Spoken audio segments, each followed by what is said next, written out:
하겠습니다. 우리를 향하신 여호와의 인자하심이 크시고 여호와의 진실하심이 영원합니다. 오늘도 생명을 주신 하나님 감사드립니다. 이 생명의 날은 회복의 기회이며 또 은혜 받을 기회이며 주님을 더 많이 사랑할 수 있는 기회이며 사랑하는 이들을 위해 주님의 사랑을 끼칠 수 있는 또 한 번의 아름다운 기회임을 감사드립니다. 오늘도 우리의 삶과 신앙의 자세가 하나님께 피하는 것이 사람을 신뢰하는 것보다 낫다라는 생각과 하나님께 피하는 것이 힘과 권력과 지력을 가진 사람들을 의지하는 것보다 낫다라는 시편의 말씀을 우리의 믿음으로 고백드립니다. 오늘도 하나님은 우리의 피난처시며 우리의 능력이시며 구원이심을 찬양드립니다. 오늘도 우리를 향하신 하나님의 계획하심과 사랑하심이 넘침으로 우리가 은혜 가운데 살 수 있음을 믿습니다. 하나님의 선하신 뜻이 이루어지며 그 신실한 사랑이 우리를 풍성하게 하여 주시옵소서. 오늘도 하나님의 말씀을 따라가며 하나님 아버지의 성품을 닮아가는 하루가 되게 하여 주시옵소서. 예수 그리스도의 이름으로 기도드리옵나이다. 아멘. 오늘 하나님의 말씀은 마태복음 4장 12절부터 25절까지입니다. 마태복음 4장 12절부터 25절의 말씀입니다. 예수님은 세례 요한이 잡히게 되자 이제 그 지역을 떠나서 가버나움에서 사시게 됩니다.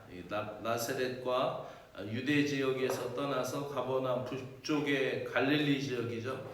이쪽으로 올라가시고 이때부터 이제 하나님 나라가 가까웠으니 회개하라라고 드디어 이제 비로소 복음을 전파하십니다. 그리고 그 복음 전할 사명자들인 제자들을 부르시는데 가장 먼저 베드로와 그의 형제 안드레를 불렀고 또한 야고보와 그의 형제 요한을 부르시게 됩니다. 그리고 또 복음을 전하시는데 모든 질병을 고치시게 되죠. 그 소문이 시리아까지 퍼지게 된다라는 내용이 오늘 본문의 내용입니다. 그러면은 이제 말씀 우리가 같이 읽도록 하겠습니다. 4장 12절부터입니다. 예수께서 요한이 잡히셨음을 들으시고 갈릴리로 물러가셨다가 나사렛을 떠나 스불론과 납달리 지경 해변에 있는 가버나움에 가서 사시니 이는 선지자 이사야를 통하여 하신 말씀을 이루려 하심이라. 일러스되 스불론 땅과 납달리 땅과 요단강 저편 해변의 길과 이방의 갈릴리여, 흑암에 앉은 백성이 큰 빛을 보았고 사망의 땅과 그늘에 앉은 자들에게 빛이 비추었도다 하였느니라. 이때부터 예수께서 비로소 전파하여 이르시되 회개하라 천국이 왔느니라 하시더니 갈릴리 해변에 다니시다가 두 형제 곧 베드로라 하는 시몬과 그의 형제 안드레가 바다에 금을 던지는 것을 보시니 그들은 어부라. 말씀하시되 나를 따라오라. 내가 너희를 사람을 낚는 어부가 되게 하리라 하시니 그들이 곧 그물을 버려두고 예수를 따르니라.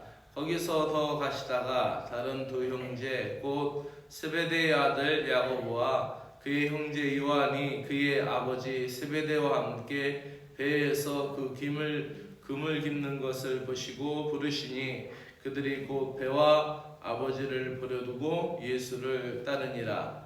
예수께서 온 갈릴리에 두루 다니사 그들의 회당에서 가르치시며 천국 복음을 전파하시며 백성 중에 모든 병과 모든 약한 것을 고치시니 그의 소문이 온 수리아에 퍼진지라. 사람들이 모든 앓는 자 곧 각종 병에 걸려서 고통을 당하는 자, 귀신 들린 자, 간질하는 자, 중풍병자를 데려오니 그들을 고치시더라.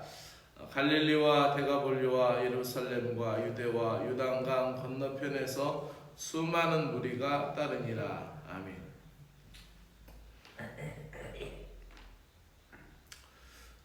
오늘 말씀을 보면은 빛 대신 주님의 부르심과 그 부르심에 응답하는 제자들의 온전한 순종의 모습이 나옵니다. 그 부르심은 다름 아닌 복음을 전파하기 위한 순종이었다라는 것을 볼 수가 있죠. 왜 예수님께서 사역을 시작하실 때 예루살렘부터 안 하셨을까?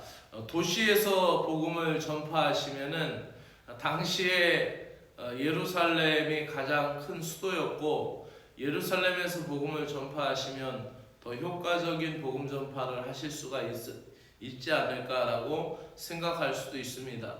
근데 왜 예수님께서 그 남부 유대 지역이 아니라 북방의 갈릴리 지역에서 시작되었을까? 특히 오늘 본문을 읽다 보면은 어떤 부분이 나오냐면 이런 부분이 나옵니다. 15절에 스불론 땅과 선지자의 말씀을 이루려 하심이라 라고 말씀하면서 15절에 스불론 땅과 납달리 땅과 요단 저편 해변길 이방의 갈릴리여. 그러니까 왜 여기 이방의 갈릴리여라고 했냐면은 이 지역은 이미 예수님이 오시기 전에 그 아수르의 점령 지역이었습니다. 그리고 여기서 많은 주민이 끌려가고, 또 반면에 그 시리아의 그 많은 시리아 제국의 많은 사람들이 바로 이 지역에 와서 살게 되었어요. 혼혈이 있었고, 이미 혼혈이 많이 있었던 지역이었고, 그리고 우리로 얘기하면 이제 다문화 지역이었죠. 다문화 사람들이 굉장히 많이 살았고, 이방 사람들이 굉장히 많이 유입돼서 살았던 지역이라 이방의 갈릴리어라는 표현을 그렇게 하게 됩니다. 그런데 이렇게 예수님의 사역이 예루살렘이 아니라 북방의 갈릴리 지역, 이미 주전 8세기 시리아 왕 디글랏 빌레셀이 점령해서 많은 주민을 사로잡아간 지역. 그러니까 그 지역은 굉장히 좀 슬픔의 역사를 가지고 있는 지역이죠. 그리고 또 오늘 말씀의 표현처럼 슬픔과 어둠이 있었던 지역이다. 그 지역에 빛을 비추었다 예수님이, 이런 말씀으로 시작이 됩니다. 유대에서 세례를 받으시고 시험을 이기신 예수님이 곧바로 사역하시지 않으셨고, 세례 요한이 잡히시고 난 후에 이제 가버나움에 가서 사셨고, 또 거기에서 이제 좀 계시다가 그 이방 지역에 계시면서 이제 거기에서부터 복음을 전하기 시작하셨다라는 것입니다. 이 지역이 이방의 영향이 컸던 지역이었던 거, 이런 여러 가지 생각을 보면은 오늘 말씀을 읽다가 보면은 첫 번째는 구약의 성경의 예언을 이루시려고 예수님께서 그쪽에 가신 것이고, 또 하나는 그 예수님께서 유대인만이 아니라 어둠에 사로잡혀 있었던, 즉 압제당하는 지역의 주민들, 그들에게 빛을 비추시면서 죽음의 그늘에서부터 그들을 건져내며 또 그들에게 복음을 전하며, 그러니까 복음이라는 것이 우리 성경의 역사를 볼 때 복음이라는 것이 귀족들에게, VIP들에게 먼저 전해지고, 또 사회적인 아주 유력 인물이나 그런 핵심 인물들에게 복음이 먼저 전해진 게 아니라 정말 가난한 사람, 이방 사람, 또 압제당하는 사람에게 복음이 먼저 전해졌다라는 것이죠. 이사야 선지자가 메시아에 대한 예언을 굉장히 많이 했는데, 그 이사야의 예언에 보면 모두가 다 어둠 속의 빛을 복음이라고 말하고 있고, 가난하고 압제당하고 억눌린 자들에게 자유와 해방을 선포하는 것이 복음이라고 설명하고 있습니다. 이렇게 보면은 이방인이 포함된 구원의 사역을 예수님이 시작하셨다는 것이죠. 이미 예수님의 족보에 등장하는 4명의 이방 여인들에 대해서 우리는 알았죠. 그 예수님의 족보에 등장하는 나엘과 룻과 또 밧세바와 또 거기에서 있었던 그 이방의 여인들, 또 예수님의 탄생과 함께 이방에서 찾아왔던 사절단, 바로 동방박사들의 이야기라든지 이런 복음의 이야기, 예수님의 이야기에 가장 중심적인 역할 속에 있었던 바로 이방 사람들, 바로 예수님의 복음이 이 어떤 유대 민족을 위한 복음이 아니라 전 세계를 위한 복음이다라는 것을 우리는 알 수가 있습니다. 또한 18절에서 22절까지 예수님께서 제자들을 부르시는 장면이 나옵니다. 이방 세력이 있었던 지역, 예루살렘 중심과 동떨어진 그 지역, 그런 지역에서 갈릴리에서 어찌 보면 세상에서 비천하다라고 여겨지는 갈릴리의 어부들을 제자로 부르십니다. 복음 사역자가 된다라는 것은 외적인 조건보다 충성이 더 중요한 것이고, 예수님의 부르심 앞에 갈릴리의 어부들은 어떤 반응을 보입니까? 바로 즉각적인 순종을 하죠. 어부로서 자신의 일을 부지런히 감당하고 있었던 베드로와 안드레, 야고보와 요한은 사람을 낚는 어부가 되게 하겠다라고 나를 따르라라는 말씀에 즉각적인 순종을 하고 주저없이 자신들의 생업과 가족들을 두고 예수님을 따르게 됩니다. 이런 인간적인 계산 없이 즉각적인 순종을 할 수 있는 자들이 바로 제자가 될 수 있는 거죠. 마태도 세관에 앉아 있다가 예수님의 부르심을 받고 즉각적으로 순종했던 것이죠. 우리가 정말 예수님의 제자의 삶을 산다라고 말할 때 주님을 따르기 위해 우리는 기꺼이 버려야 할 것이 무엇인지를 우리는 본문을 통하여서 다시 더 깊이 생각할 수가 있습니다. 마지막 절은 25절까지는 바로 천국을 가르치시면서 전파하며 병든 자를 고치신다는 이야기입니다. 예수님께서 온 갈릴리 지역을 부지런히 다니시면서 무리를 가르치시고 복음을 전파하셨습니다. 그랬더니 바로 수리아 지역, 바로 시리아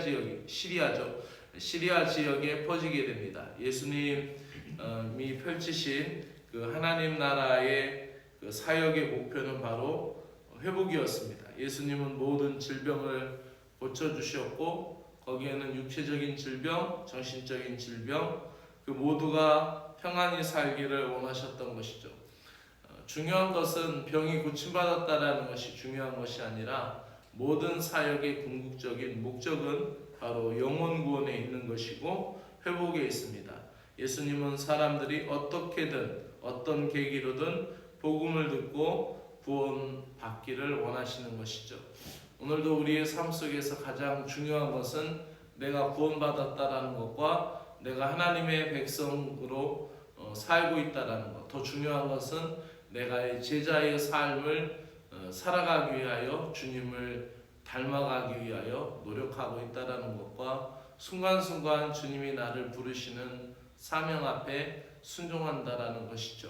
오늘도 그 믿음이 저와 여러분 가운데 있어서 주님께서 지키시고 보호하심이 풍성하기를 주의 이름으로 축복합니다. 기도드리겠습니다. 오늘도 천국 복음을 위하여 부르심을 받았음을 감사드립니다. 그 부르심에 순종하는 삶을 살아가게 하여 주시옵소서. 주님이 우리에게 가장 우선되는 분임을 고백합니다.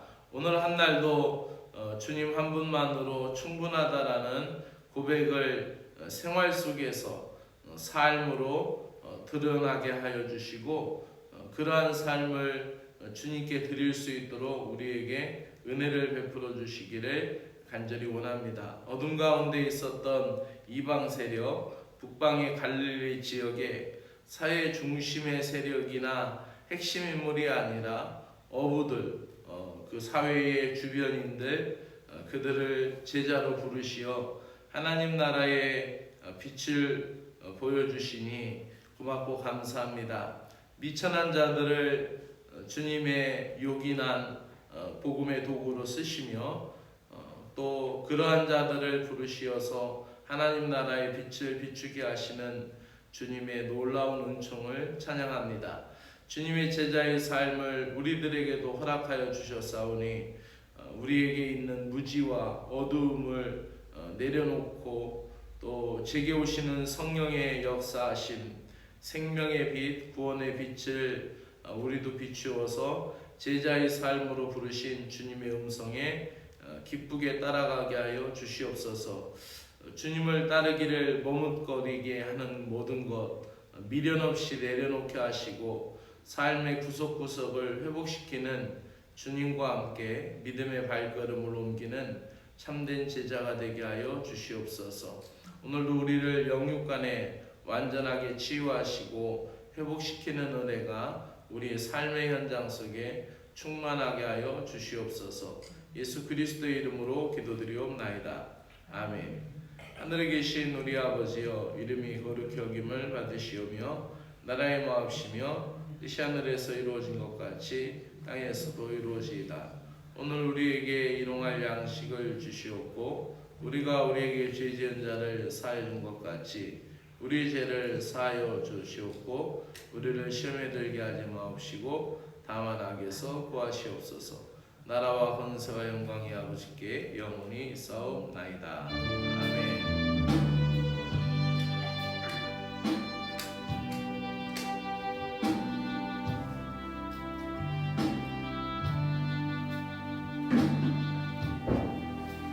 하나님 아버지 고맙고 감사를 드립니다. 오늘도 우리를 주의 사랑 가운데 구원하여 주시고 오늘도 우리를 복되게 하시고 오늘도 우리를 선택하여 주신 하나님의 은혜와 사랑을 찬양을 드립니다. 하나님, 세상에 많고 많은 사람들이 있습니다. 그러나 우리를 부르시고 또 주님의 일을 할 수 있도록 제자의 삶으로 불러주신 놀라운 은총을 찬양합니다. 주님의 부르심 가운데는 주님의 은사가 있고 주님의 부르심 가운데는 하나님 아버지의 놀라운 표현할 수 없는 놀라운 생명의 유업이 있음을 또 생명의 면류관이 있음을 바라보며 찬양합니다. 하나님, 그 부르심 앞에 우리가 순종할 때 나는 미약하고 나는 부족하고 나는 아버지여 주님 앞에 나아갈 수 없는 비천하고 비루한 인생이지만 주께서 우리를 부르신 가운데는 그 권능이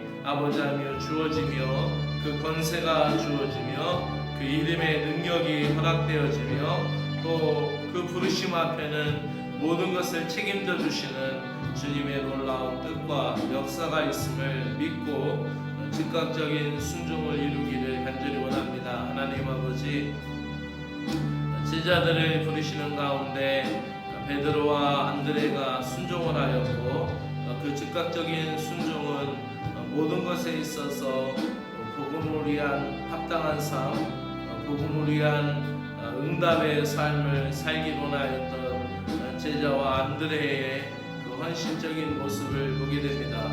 하나님 아버지, 또한 세베대의 아들이었던 야고보와 요한 역시 그 모든 생업을 포기하고 주님을 따르는 과정에서 주님의 놀라운 은총을 경험하게 되고 또한 그의 모든 것을, 그의 모든 생애를 주님으로 위하여 드렸던 놀라운 역사를 보게 됩니다. 그리하여서 한 제자는 초대교회의 하나님 교회의 기반이 될 수 있는 순교자의 피가 되고 또 최고 처음으로 하나님 앞에 드려지는 그런 생명의 기업이 되었던 것을 보게 됩니다.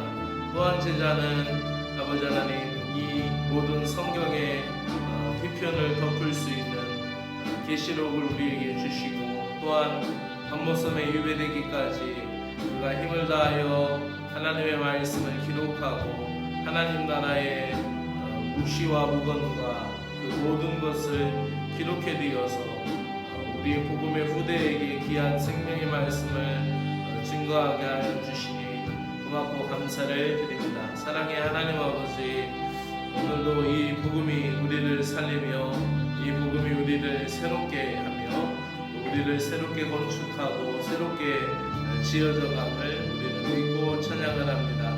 하나님 아버지, 우리도 불러주셨사오니 그 부르심 앞에 하나님 순종하고 믿음으로 결단하는 삶을 살게 하여 주시고, 하나님 우리가 베드로와 안드레와 야고보와 요한 같이 우리 생각 전부를 하나님 포기하고 주님을 전 의지적으로 따를 수 있는 그런 제자가 되지 못하고, 또 우리 생업을 전부를 포기할 수 없이 하나님 우리의 생업에 오늘도 우리는 매여야 하고, 또 오늘도 우리의 생각 가운데 하나님 살아야 하는 인생들입니다.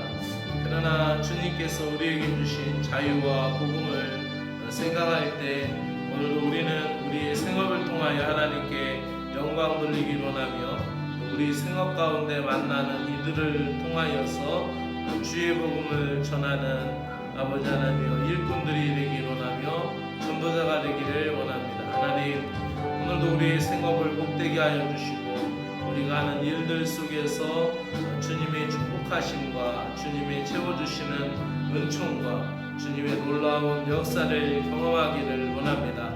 우리의 생업 가운데서 하나님 그 흥왕되고 또 부흥하는 모든 시점이나 모든 기획 출발의 시작도 주님과 함께 이루어지기를 간절히 갈망하며 열망합니다. 하나님 우리의 생업을 하나님께서 책임져 주시고, 우리의 일터, 우리의 직장, 우리가 하는 사업, 모든 사업장, 모든 것에 주님이 풍성한 은혜와 사랑과 자비를 허락하여 주시옵기를 원합니다. 그리하여서 우리의 생업을 기반에 두고 또 복음을 전하는 제자로서의 삶을 이루기에 부족함이 없도록 우리에게 순결하고 정결한 마음을 주시고, 주님을 따라 온전히 섬기며 나아갈 수 있도록 역사해 주시기를 간절히 원하옵나이다.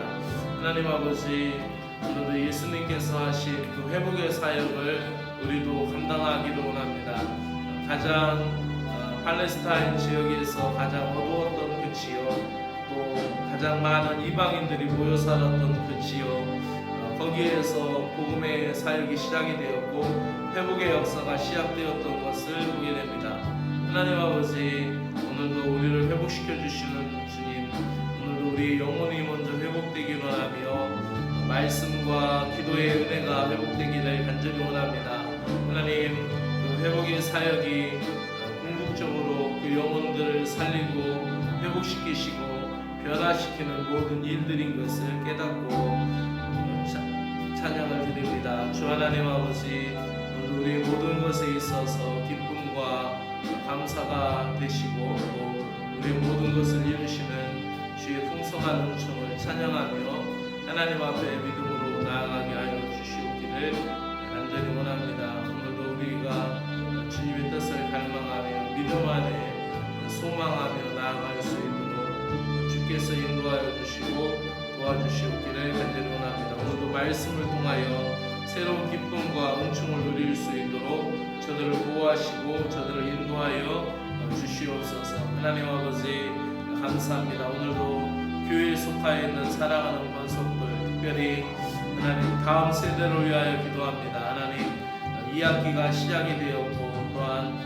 우리의 주일학교, 유치원, 주일학교 또 중학교, 고등학교, 대학교에 있는 우리 모든 중고등학교 아이들 또 대학교 학생들, 청년들 하나님